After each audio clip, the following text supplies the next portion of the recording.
The German general stood at his command post in the Hürtgen Forest, binoculars pressed against his face, watching American infantry advance through the dark pines. It was November 1944, and what he witnessed confirmed everything he had been taught to believe about American soldiers. They attacked clumsily, taking heavy casualties. Within hours, his troops had inflicted over 500 American casualties defending a single ridge position. The general allowed himself a tight smile. These Americans broke easily, just as Wehrmacht doctrine had predicted. Soft soldiers from a soft nation, he thought. They lacked the hardness, the will, the fighting spirit of German troops forged in years of brutal combat. The next morning, he looked through his binoculars again. Fresh American troops were moving into the same positions. Not the remnants of yesterday's shattered companies, but new soldiers, full-strength units with new equipment. 500 men had fallen yesterday. 500 men stood in their places today. By the end of the week, over 2,000 additional American soldiers had arrived to replace casualties in that single sector. The general's smile disappeared. A cold realization crept into his mind, one that contradicted everything Nazi ideology had promised him. America was not running out of men. America was not breaking under casualties.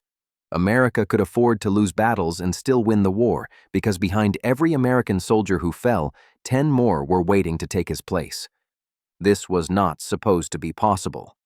For 3 years since America entered the war in December 1941, German military leadership had operated under a fundamental assumption. America was a nation of 132 million people, yes, but it was divided, weakened by racial mixing, corrupted by Jewish influence, and softened by democracy and consumer culture. German propaganda had hammered this message relentlessly. American soldiers were untested, poorly trained, and lacking in fighting spirit. They would crumble when faced with the hardened warriors of the Wehrmacht. Adolf Hitler himself had expressed these views with absolute certainty. On the night of January 8th to 9th, 1942, sitting in his headquarters, Hitler delivered one of his evening monologues. His words were recorded by Heinrich Heim and Martin Bormann for what would become known as Hitler's Table Talk. The Führer spoke about America with contempt.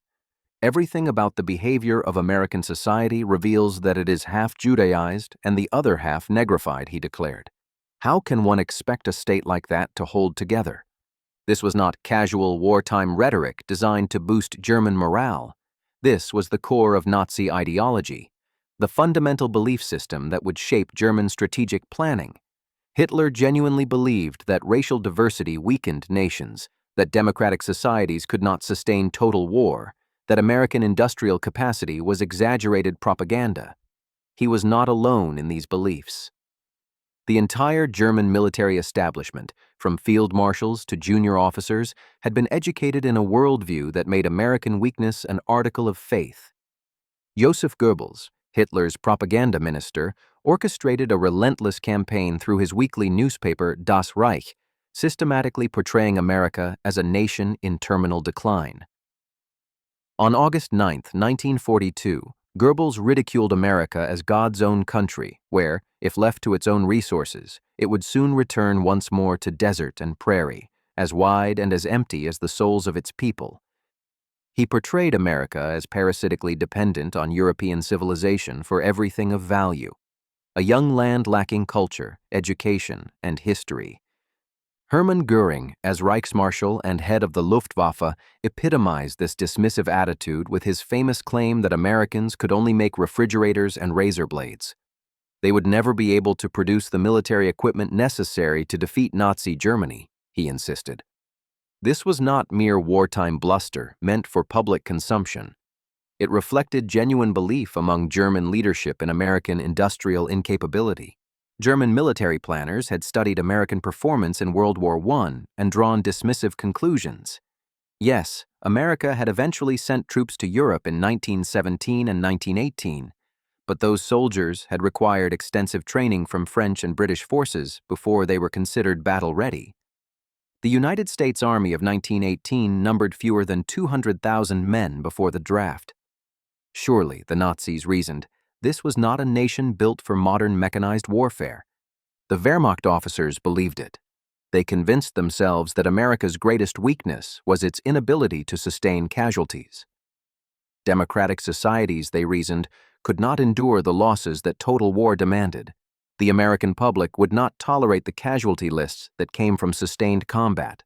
Political pressure would force American leadership to seek peace rather than accept the blood price of victory. This assumption was built into German strategic planning. Fight the Americans hard enough, inflict sufficient casualties, and they would lose the will to continue. The Battle of Casualty Pass in February 1943 seemed to confirm every German stereotype. Field Marshal Erwin Rommel's Afrika Korps inflicted a devastating defeat on American forces in the Tunisian mountains. The casualty figures appeared to validate Nazi assumptions about American military incompetence. 6,300 American casualties, including 300 killed, 3,000 wounded, and 3,000 missing or captured. German forces suffered only 989 casualties, with 201 killed, 536 wounded, and 252 missing. American material losses were staggering. 183 tanks lost, 104 half-tracks, 208 artillery pieces, and 512 trucks destroyed or captured. German propaganda seized on Casualty Pass as proof that American soldiers lacked fighting spirit. Nazi newspapers proclaimed that American troops broke and ran when faced with professional German soldiers. Radio broadcasts mocked American military competence. Goebbels declared that this was what happened when a mongrel nation tried to fight a war against warriors with pure blood and iron will. But experienced German officers noticed something troubling in the aftermath. Rommel himself recognized what Nazi propagandists chose to ignore. In his journal, he wrote that the tactical conduct of the enemy's defense had been first class. They had recovered very quickly after the first shock and had soon succeeded in damming up our advance by grouping their reserves to defend the passes and other suitable points. What Rommel observed in North Africa was the first indication of a capability that German strategic planning had not accounted for. The Americans learned quickly. They adapted their tactics. They reorganized their commands. And most alarming of all, their equipment and reinforcements were arriving in staggering quantities. By May 1943, just 3 months after Casualty Pass, American forces had driven Axis armies completely from North Africa. General Hürtgen von Arnim surrendered along with approximately 250,000 to 275,000 German and Italian soldiers in Tunisia. The lesson of Casualty Pass was not American incompetence, it was American adaptability and American depth. A German victory that inflicted heavy casualties on American forces in February had not prevented American victory by May. The Americans had absorbed the losses, learned from their mistakes, and come back stronger. This pattern would repeat itself throughout the war, and German commanders would watch with growing unease as a capability they had not anticipated became impossible to ignore. What the German general in Hürtgen Forest was witnessing in November 1944 was not an anomaly.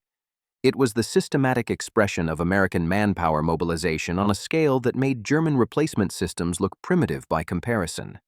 The mathematics of American manpower told a story that German ideology had made invisible until it was too late. The United States had a population of approximately 132 million people in 1940. Germany, including Austria and annexed territories, had approximately 69 million. From the beginning, America possessed nearly double Germany's population base, but population alone does not determine military manpower. The critical factor is how effectively a nation can mobilize, train, and sustain its military forces while maintaining industrial production. Between 1940 and 1945, approximately 49 million American men registered for the draft. Of these, 10 million were inducted into military service in the United States Army alone. Another 6 million served in other branches. Total American military personnel peaked at over 12 million by 1945. This represented roughly 9% of the total American population under arms. Germany mobilized more intensively out of necessity. By 1945, Germany had approximately 7.9 million men in the Wehrmacht. This represented over 11% of Germany's population. But the crucial difference was not the percentage mobilized, it was what happened when soldiers became casualties. The American replacement system was built on industrial principles of mass production and continuous flow. The United States established a depot system that maintained a constant pipeline of trained replacements ready to fill casualties. In Europe alone, by late 1944, the United States maintained approximately 300,000 soldiers in replacement depots. These were not raw recruits. They were trained infantry, tankers, artillerymen, and specialists who had completed months of training in the United States and additional training in theater. When an American division suffered casualties, replacements arrived within days or weeks. The 1st Infantry Division, which fought from North Africa through Sicily, Normandy, and into Germany, suffered over 21,000 casualties during the war. That number exceeded the division's authorized strength of 14,000 men. The division was essentially replaced 1.5 times over, yet it remained in continuous combat because the replacement system kept it at operational strength. The 4th Infantry Division, which landed at Utah Beach on D-Day, suffered approximately 34,000 casualties during the war, more than double its authorized strength. The division fought from Normandy to Czechoslovakia because it was continuously rebuilt with fresh replacements. These were not isolated examples. Every American division that saw sustained combat was replenished multiple times. The German replacement system, by contrast, had collapsed under the strain of total war. In the early war years, German divisions that suffered heavy casualties were pulled from the line, sent to rear areas, and rebuilt over months. By 1943, this luxury no longer existed. The Eastern Front consumed German manpower at rates that made systematic rebuilding impossible. German divisions remained in the line even as their strength dwindled. A German infantry division authorized at 17,000 men might continue fighting with only 8,000 or 9,000 effectives. Replacements, when they arrived, were often poorly trained and insufficient to restore full strength. By 1944, Germany was scraping the bottom of its manpower reserves. The Wehrmacht was inducting 16-year-old boys and men in their 50s. Special battalions were formed for men with stomach ailments, hearing problems, and other conditions that would have disqualified them from service earlier in the war. These were not propaganda exaggerations. They were documented in German military records. The Wehrmacht was running out of men. The mathematical reality was brutal and undeniable. An American division that suffered 3,000 casualties could expect 3,000 replacements within 2 weeks. A German division that suffered 3,000 casualties might receive 300 replacements over 3 months if they were fortunate. The implications of this disparity became clear in sustained combat. The longer a campaign lasted, the more American numerical superiority increased. German commanders in Italy, France, and eventually Germany itself filed reports documenting this phenomenon. They described fighting American units that seemed to regenerate after being destroyed. A German counterattack might shatter an American battalion, inflicting 500 casualties. The Germans would congratulate themselves on a tactical victory. Days later, that same American battalion would be back in the line at full strength with fresh soldiers. The Germans, meanwhile, had lost 100 men in the counterattack, and those 100 men could not be replaced. One German officer, whose diary was captured after the war, wrote in late 1944 that fighting the Americans was like fighting a hydra. Cut off one head and 2 more grew in its place. This was not mythology. It was accurate description of what American manpower mobilization looked like from the German perspective. The United States maintained this replacement flow not just for ground forces but across all services. The United States Army Air Forces suffered approximately 122,000 casualties in Europe, including 28,000 killed in action. Bomber losses were particularly severe.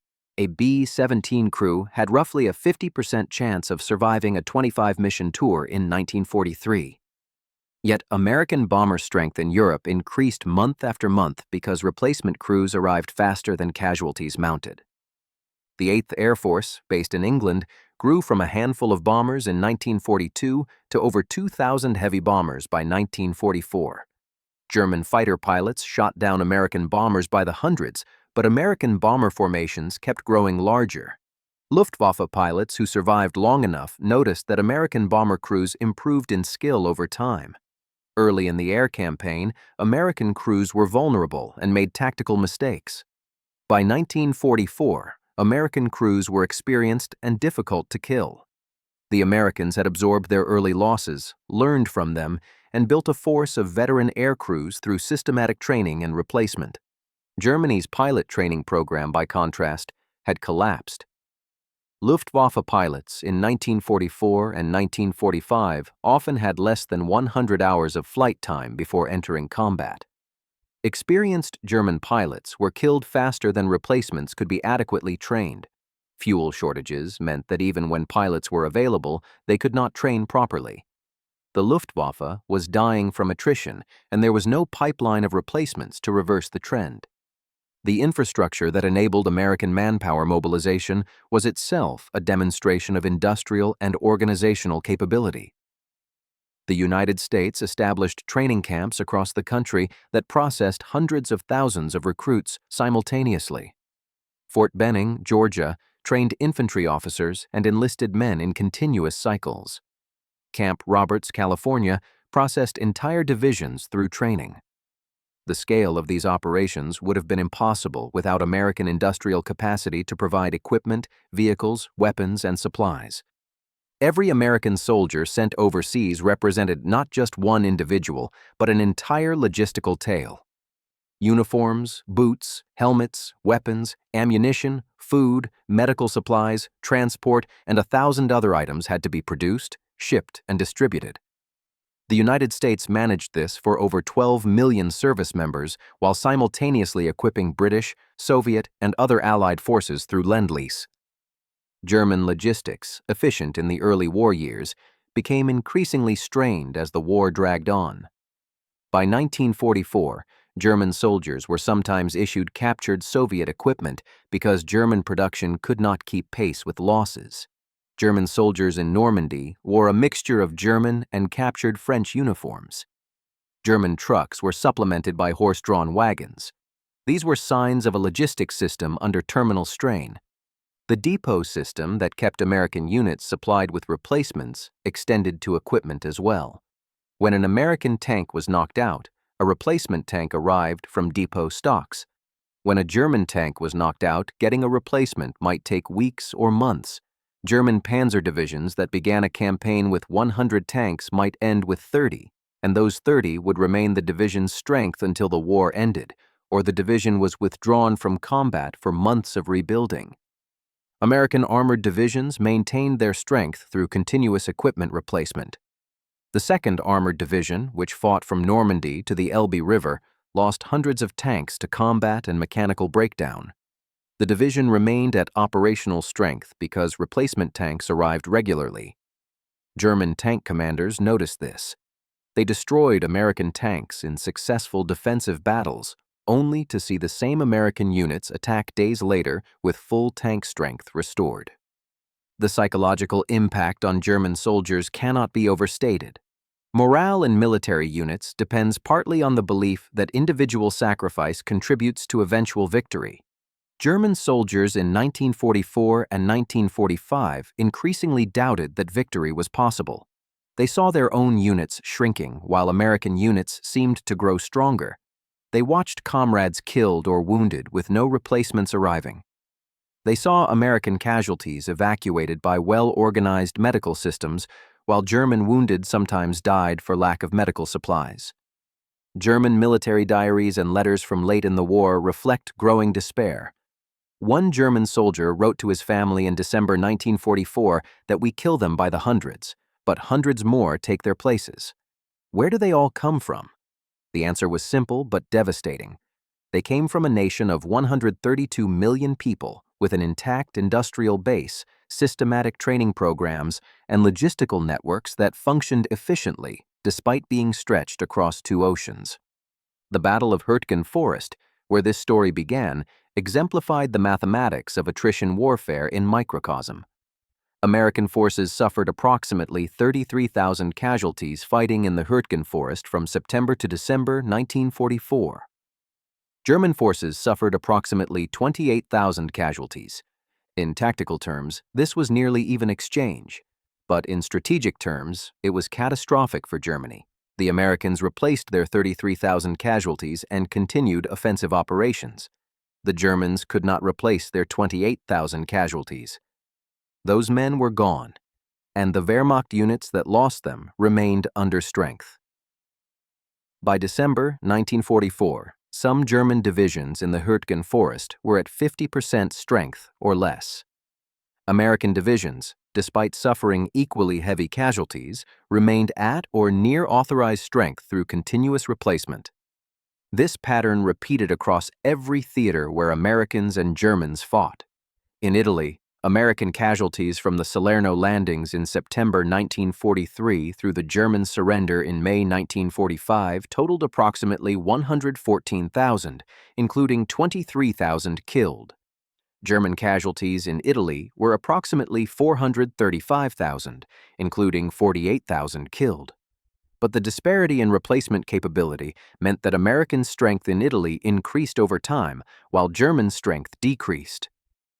By April 1945, the U.S. Fifth Army in Italy fielded approximately 268,000 combat troops. German forces in Italy had dwindled to approximately 230,000, many of them understrength units with poor equipment. The Americans had been reinforced continuously. The Germans had been bled white. In Northwest Europe, from D-Day on June 6, 1944, to German surrender on May 8, 1945, American casualties totaled approximately 586,000, including 135,000 killed. German casualties in the West were approximately 1.8 million, including 300,000 killed and over 1 million captured. These numbers reflected not just combat effectiveness, but the mathematical inevitability of attrition warfare when one side could replace losses and the other could not. The American personnel system extended beyond mere numbers. The United States implemented rotation policies that allowed combat veterans to return home after a certain period or number of missions. This was not merely humanitarian, it was strategic. Combat veterans returned to the United States and became instructors, training the next wave of soldiers with hard-won battlefield knowledge. The system created a continuous feedback loop where combat experience informed training, producing progressively more capable soldiers. Germany could not afford such a system. German combat veterans remained in the line until they were killed, captured, or so badly wounded they could no longer fight. There was no rotation home. The Eastern Front consumed manpower at such rates that pulling experienced soldiers from combat for training duties was impossible. The result was that German replacement soldiers arrived at the front with training informed by peacetime doctrine rather than current battlefield reality. American training evolved throughout the war based on combat reports. The Army Ground Forces Command collected after-action reports from every unit, analyzed them, and modified training accordingly. Tactics that worked were incorporated into training programs within months. Mistakes that cost lives were identified and corrected. This organizational learning gave American soldiers significant advantages in combat effectiveness, despite starting the war with less experience than German soldiers. The scale of American mobilization extended to specialist troops that multiplied combat effectiveness. The United States fielded approximately 66,000 Army combat engineers by 1945. These were not rear echelon troops. They were specialized soldiers who fought as infantry when needed, but also possessed skills in demolitions, bridge building, mine clearing, and construction. American engineers could build a Bailey Bridge capable of supporting tanks in hours, allowing rapid advance even when Germans destroyed permanent bridges. German engineers were equally skilled, but there were fewer of them, and they lacked the equipment American engineers had in abundance. American engineers had bulldozers, dump trucks, portable bridge sections, and explosives in quantities that made them a force multiplier. A German engineer battalion might accomplish the same tasks, but would take days instead of hours due to equipment shortages. American medical services represented another multiplier of combat effectiveness. The United States established an evacuation chain that could take a wounded soldier from the front line to a field hospital within hours. Approximately 96% of American soldiers who reached medical treatment survived their wounds. This was an extraordinary survival rate, far higher than any previous war. German medical services, especially late in the war, could not match this. German wounded sometimes died from lack of penicillin, blood plasma, or surgical capacity. The knowledge that medical care was available and effective maintained morale. American soldiers knew that if they were wounded, they would likely survive and receive excellent care. German soldiers had no such assurance by 1944. Medical supplies were scarce, evacuation was difficult, and survival rates were lower. This affected behavior in combat. Soldiers who believe their wounds will likely be fatal fight differently than soldiers who believe they will likely survive if wounded. The Women's Army Corps, WAC, numbered approximately 150,000 by 1945, serving in administrative, communications, and medical roles that freed male soldiers for combat duty. German women were not mobilized for military service in comparable numbers until very late in the war. This represented hundreds of thousands of additional men the United States could assign to combat roles because women filled support positions. African American soldiers served in segregated units but contributed significantly to American manpower depth. Approximately 1 million African Americans served in the U.S. Army during World War II. The Red Ball Express, which was 75% African American drivers, transported over 400,000 tons of supplies from Normandy beaches to advancing front lines. Without these drivers, Patton's advance across France would have stalled for lack of fuel and ammunition. The 92nd Infantry Division and the 93rd Infantry Division, both African American infantry divisions, fought in Italy and the Pacific respectively. The 761st Tank Battalion, known as the Black Panthers, attached to Patton's Third Army, fought 183 consecutive days in combat. These units demonstrated that America's manpower depth included populations that Nazi racial ideology dismissed as inferior. German racial policies had the opposite effect, narrowing the manpower base. Jews, Slavs, and other groups classified as racially inferior were excluded from Wehrmacht service or relegated to forced labor. This was ideologically consistent, but strategically stupid. Millions of potential soldiers and workers were murdered or imprisoned rather than mobilized for Germany's war effort. The mathematics of manpower became undeniable by late 1944. In the Ardennes offensive, Germany's last major attack in the West, Wehrmacht commanders assembled approximately 410,000 soldiers for the initial assault. This represented a massive concentration of German strength, drawn from reserves across the entire Western Front. The attack initially surprised and overwhelmed thinly spread American units. But within days, American reinforcements arrived in overwhelming numbers. The 82nd Airborne Division and 101st Airborne Division were rushed to Bastogne. The 1st Infantry Division, 2nd Armored Division, and multiple other divisions were shifted to contain the German penetration. Within 2 weeks, over 600,000 American soldiers were engaged in stopping the German offensive. Germany's maximum effort was met and eventually crushed by American numerical superiority that could be rapidly concentrated at the decisive point. German casualties in the Ardennes offensive totaled approximately 100,000, including 12,000 killed, 38,000 wounded, and 30,000 captured or missing. These were losses Germany could not replace. American casualties totaled approximately 89,000, including 19,000 killed, 47,000 wounded, and 23,000 captured or missing. These were losses America could replace within weeks. By January 1945, American units that had suffered heavily in the Ardennes were back at full strength with fresh replacements. German units that had been decimated remained at reduced strength. The Wehrmacht had shot its last bolt. No strategic reserve remained. American strength, by contrast, continued to grow as additional divisions arrived from the United States. The final campaigns of the war in Europe demonstrated the end state of attrition warfare between opponents with vastly different replacement capabilities.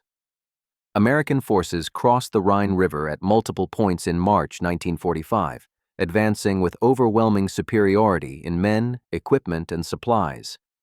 German resistance, though sometimes fierce, could not prevent American advance because German units were shadows of their former strength, under-equipped and undermanned. In the Ruhr pocket, over 325,000 German soldiers surrendered in April 1945, representing the bulk of German fighting strength in the West. These were not all combat troops. Many were support personnel, logistical units, and fragments of divisions that had been destroyed and partially rebuilt multiple times.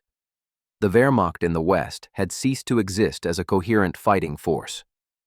American strength at the moment of German surrender in May 1945 stood at approximately 68 combat divisions in Europe, totaling over 3 million soldiers. This was the force that American manpower mobilization and replacement systems had built and sustained over 3 years of continuous combat. It was larger and more capable at war's end than at war's beginning, a feat no other nation in World War II accomplished. The German general in Hürtgen Forest, who watched American units regenerate after being destroyed, was witnessing the visible edge of a system that Nazi ideology had insisted was impossible. America was not supposed to be able to sustain casualties. Democratic publics were supposed to lack the will for total war. Racially diverse populations were supposed to lack cohesion. Industrial capacity devoted to consumer goods was supposed to be unable to shift to military production. Every assumption was wrong. The American public supported the war despite casualty lists that brought grief to communities across the nation.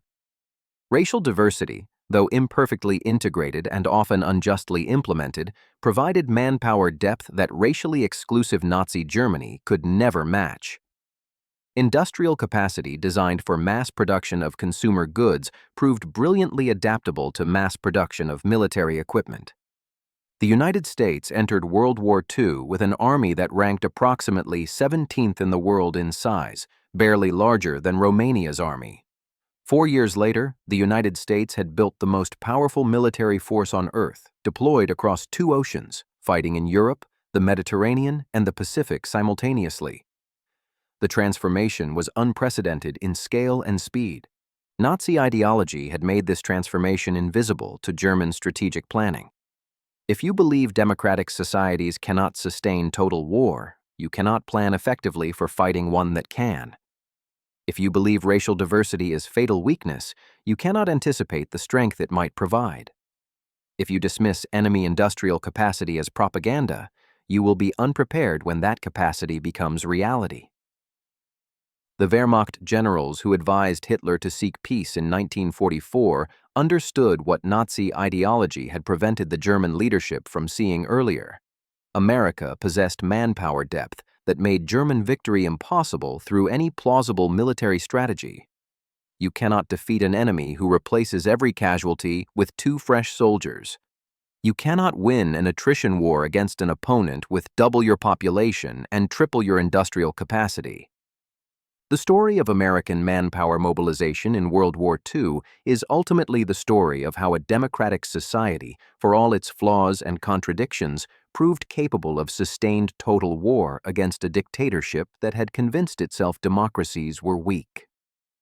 The soft American soldiers that German propaganda mocked proved hard enough to advance from Normandy to the Elbe. The mongrel nation that Hitler dismissed proved unified enough to mobilize over 16 million military personnel. The racially diverse democracy proved stronger than the racially pure dictatorship.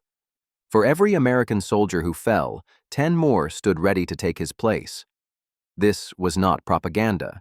It was mathematical reality, documented in replacement depot records, division strength reports, and the observations of German commanders who watched American units regenerate after being destroyed. Nazi ideology had predicted American collapse under casualties. American reality demonstrated capability to sustain casualties and continue fighting until Germany was defeated utterly. The general in Hürtgen Forest learned this lesson. His army learned it. His nation learned it, though the lesson came too late to prevent total defeat.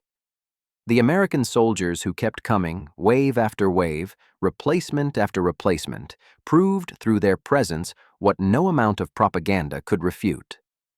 America had mobilized for total war, and America would not stop until Germany surrendered unconditionally. The mathematics of manpower made any other outcome impossible.